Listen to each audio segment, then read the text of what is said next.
ትላንት በጦር ሜዳ ግርግር መሃል የጀግኖች የልብ ትርታና የክተት አዋጅ ነበር። ዛሬ ደግሞ የአንድ ሀገር ሉዓላዊነት፣ የሰራዊት ዲሲፕሊንና የብሔራዊ ኩራት ታላቅ መገለጫ ነው። ከኦቶማን ኢምፓየር የጦር ሜዳዎች ተነስቶ የዓለምን አደባባዮች አቋርጦም የዘመናዊ ሙዚቃችን ፋብሪካ የሆነው ዛሬ ይዘንላችሁ የቀረብነው ያ የነጎድጓድ የከበሮ ምትና ማራኪ የመለከት ድምፅ።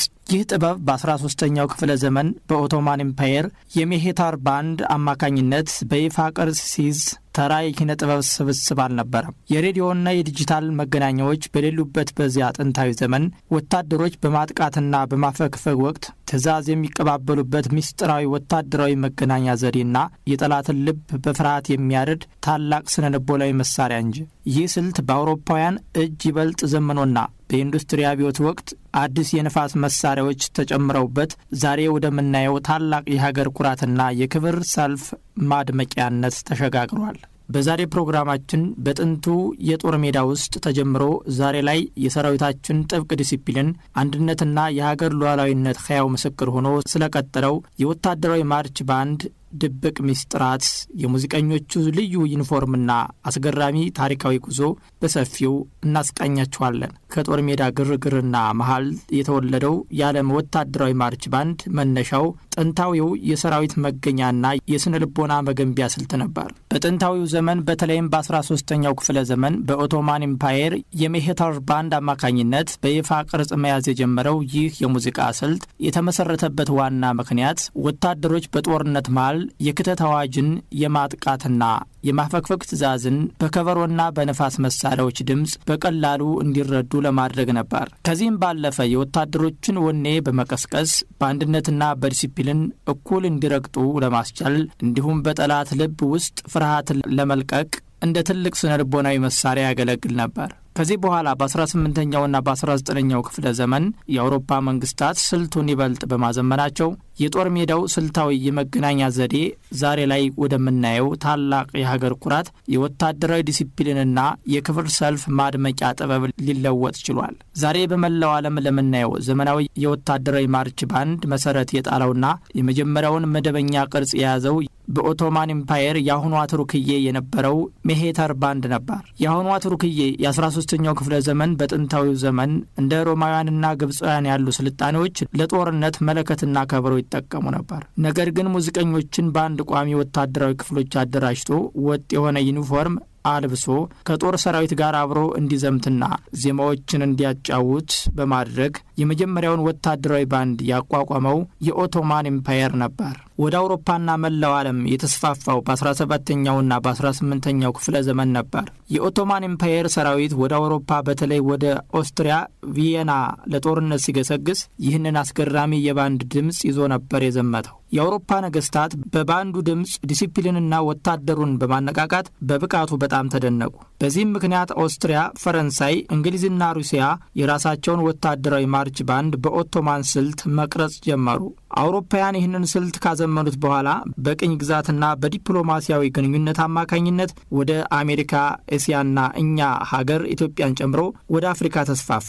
ላብነት ያህል በሀገራችን በዳግማዊ አጼ ምኒልክ ዘመን የተቋቋመው ባንድ የዚሁ ዓለም አቀፋዊ ወታደራዊ ሙዚቃ ታሪክ አካል ነው። የዓለም ወታደራዊ ማርች ባንድ ታሪክ በጥልቅ ስልታዊ ለውጦችና ድብቅ ምስጢራት የተሞላ ነው። ይኸውም በ19ኛው ክፍለ ዘመን በኢንዱስትሪ አብዮት ወቅት የንፋስ መሳሪያዎች እንደ ሳክስፎንና ቲዩባ ያሉ በቫልቭ መቆጣጠሪያ ዘመናቸው ባንዶቹ ረጅም ርቀት እየተጓዙ በከፍተኛ የድምፅ ጥራትና ሬንጅ እንዲጫወቱ አስችሏቸዋል። በጦር ሜዳ ላይ ሙዚቀኞቹ የጠላት ዋነኛ ኢላማ እንዳይሆኑና የራሳቸው ሰራዊት በቀላሉ ለይቷቸው ትዕዛዝ እንዲቀበል ሲባል ከተራው ወታደር ፍጹም የተለየና ደማቅ ቀለም ያለው ዩኒፎርም ይለብሱ የነበረ ሲሆን ከፊት አውራሪ ሆኖ ባንዱን በበትር የሚመራው ድራም ሜጀር ሚናውም የሰራዊቱን የእርምጃ ፍጥነት ለመቆጣጠርና የጦር ሜዳ ምልክቶቹን ለማስተላለፍ ወሳኝ ነበር። ዛሬ ላይ ጦርነት በቴክኖሎጂ ቢተካም ይህ ጥበብ የዓለምን ታዋቂ የሙዚቃ አቀናባሪዎቹን እንደ ሞዛርትና ቤትሆቨን ያሉትን ሳይቀር በጃኒሳሪ ሙዚቃ ስልት ያነቃቃ፣ በኦሎምፒክ መክፈቻዎችንና የሀገር ክብር ሰልፎችን የሚመራ እንዲሁም በዓለም አቀፍ ደረጃ እንደ ኤዲንበርግ ታቱ ባሉ ግዙፍ መድረኮች የህዝቦች ትስስርና የሰላም አምባሳደር ሆኖ የሚያገለግል ድንቅ የጥበብ አሻራ ነው። የዓለም ወታደራዊ ማርች ባንድ ከጦር ሰራዊት ቅርስ ግቢ አልፎ በዓለም ዙሪያ ለሚገኙ ዘመናዊ የሙዚቃ ስልቶች በተለይም ለጃዝና ለፖፕ ሙዚቃ መወለድ ትልቅ መሰረት የጣለ ሲሆን በአሜሪካ የሲቪል ጦርነት ማብቂያ ላይ ወታደሮቹ ይዘዋቸው የተበተኑት የንፋስና የከበሮ መሳሪያዎች በየጎዳናው አዳዲስ የሰልፍ ባህሎችን ለመፍጠር ምክንያት እንደሆኑ ይነገራል። ዛሬ ላይ በትምህርት ቤቶችና በዩኒቨርሲቲዎች ውስጥ የምናያቸው የማርች ባንድ ውድድሮች የባንዲራ አጠቃቀም ስልቶችና በአየር ላይ የሚወረወሩት በትሮች ሁሉ ያንን ጥንታዊ ወታደራዊ ዲሲፕሊንን ትክክለኛ የእርምጃ ስልትና የስልት ቅንጅት በኪነ ጥበባዊ ውበት ተተክተው ያደጉ ሕያው ምስክሮች ናቸው። ከጥንቱ የኦቶማን የጦር ከበሮ ጩኸት ተነስተን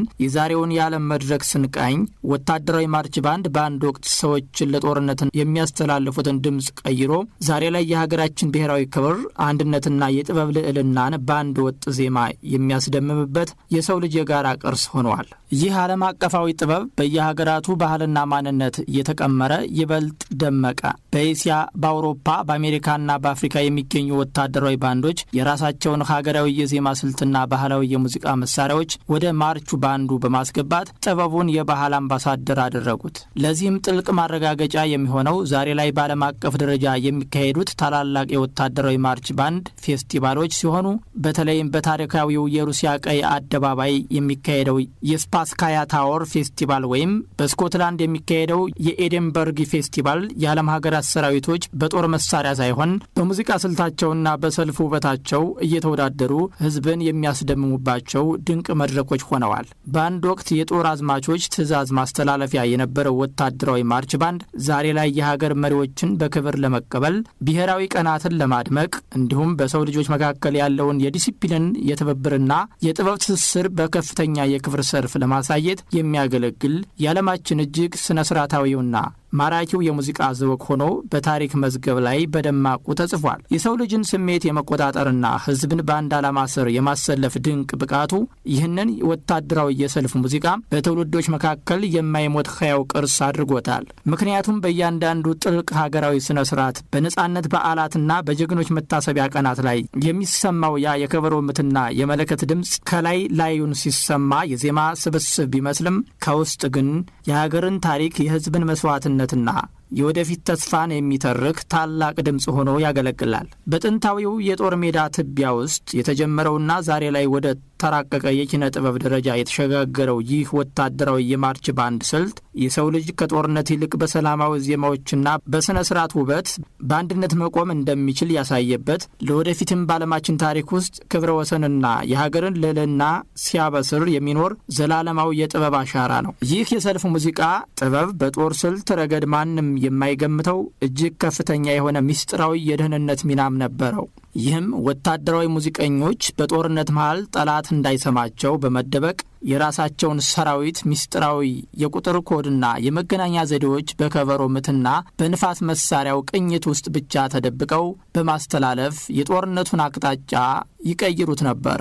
በጥንቱ ዘመን የጦር ሜዳ ሕክምና ባልተስፋፋበት ወቅት እነዚህ ሙዚቀኞች ጦርነቱ ሲቆም የቆሰሉ ወታደሮችን ከመስክ ላይ በመፈለግና የመጀመሪያ እርዳታ በመስጠት ረገድ እንደ ረዳት የሕክምና ባለሙያ ሆነው ያገለግሉ የነበረ ሲሆን ዛሬም ድረስ በዓለም ዙሪያ በሚገኙ ታዋቂ ወታደራዊ የሙዚቃ ትምህርት ቤቶች ውስጥ የሚሰጠው ጥልቅ ስልጠና ወታደሩን በባህሪ በታማኝነትና በአእምሮ ብስለት በማነጽ ረገድ እንደ ትልቅ የስነ ልቦና መቅረጫ ተደርጎ ይወሰዳል። ከጦር ሜዳው የስትራቴጂ ጥበብ ተነስቶ ዛሬ ላይ ወደ ትልልቅ የስፖርት ስታዲየሞች፣ የነጻነት አደባባዮችና የኪነ ጥበብ ማዕከላት የተሸጋገረው ይህ የዓለም ወታደራዊ የሰልፍ ሙዚቃ ሰራዊትን ብቻ ሳይሆን መላውን የሰው ልጅ በአንድ ወጥ የዲሲፕሊንና የውበት ስሜት ውስጥ የሚያስተሳስር ድንቅ የታሪክ ምዕራፍ ነው። የዓለምን ወታደራዊ ማርች ባንድ ታሪክ ወደ እናት ሀገራችን ወደ ኢትዮጵያ ስንመልሰው የምናገኘው ታሪክ ደግሞ ፍጹም የተለየና በኩራት የተሞላ ነው። ምክንያቱም ኢትዮጵያ ዘመናዊ ወታደራዊ ማርች ባንድ ወደ ሀገሯ በማስገባትና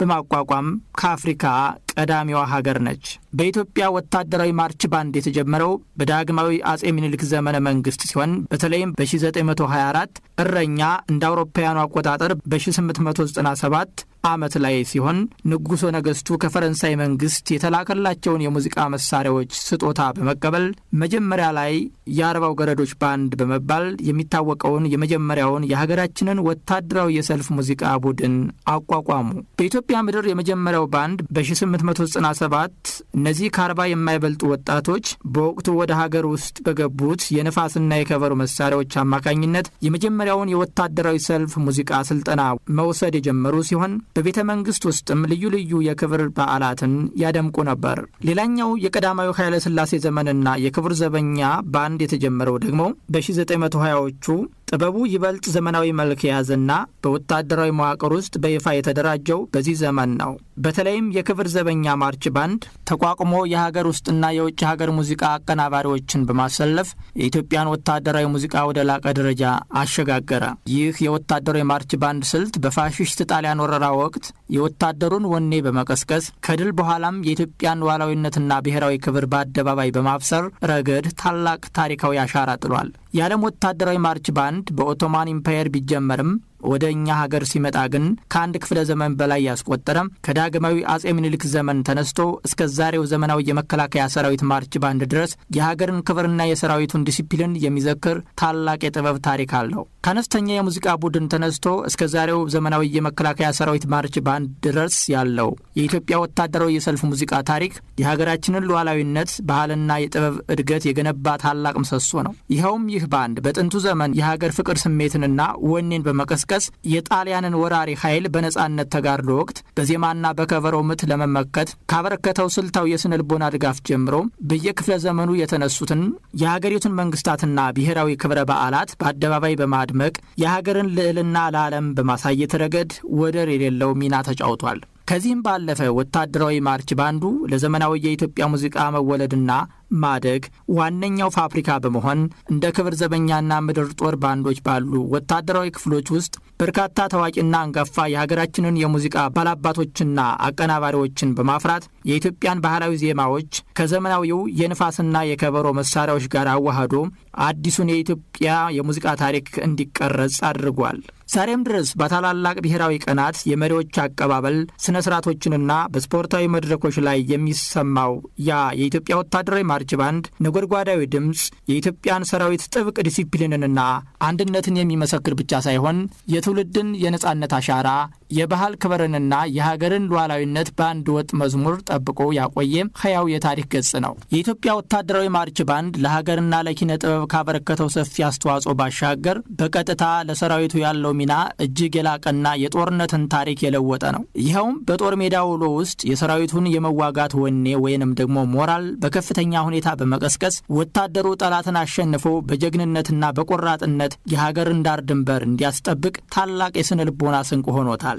የኢትዮጵያ ወታደራዊ ማርች ባንድ በፋሽስት ጣሊያን ወረራ ወቅት የወታደሩን ወኔ በመቀስቀስ የሀገር ፍቅርና የሉዓላዊነት ምልክት ሆኖ ከማገልገሉም በላይ ለአጠቃላዩ የዘመናዊ የኢትዮጵያ ሙዚቃ መወለድና ማደግ በርካታ አንጋፋ አቀናባሪዎችንና ሙዚቀኞችን ያፈራ ዋነኛ ጥበብ ነው። ከዚህም በላይ የሬዲዮና የዲጂታል መገናኛ ዘዴዎች ባልነበሩበት ጥንታዊ ዘመን ባንዱ በከበሮው ምትና በመለከቱ ድምፅ አማካኝነት በጦርነቱ መሃል የክተት የማጥቃትና የማፈግፈግ ትዕዛዛትን ለሰራዊቱ በድምፅ ምልክት በማስተላለፍ እንደ ወሳኝ ወታደራዊ መገናኛ ዘዴ ያገለግል ነበር። ዛሬ ባለው ሰላማዊ የሰራዊቱ የዕለት ተዕለት ሕይወት ውስጥ ደግሞ ወታደሩ ትክክለኛውን የእርምጃ ስሌት እንዲለምድ፣ የጋራ አንድነቱን እንዲያጠናክርና የወታደራዊ ሙያ ዋነኛ መገለጫ የሆነውን ጥብቅ ዲሲፕሊንና ስርዓትን በአእምሮ ውስጥ እንዲቀርጽ በማድረግ ረገድ ይህ የማርች ባንድ ድምፅ የሰራዊቱ የልብ ትርታና የማይነጠቅ መታወቂያው ነው። ከጥንቱ የኦቶማን ኢምፓየር የጦር ሜዳዎች ተነስቶ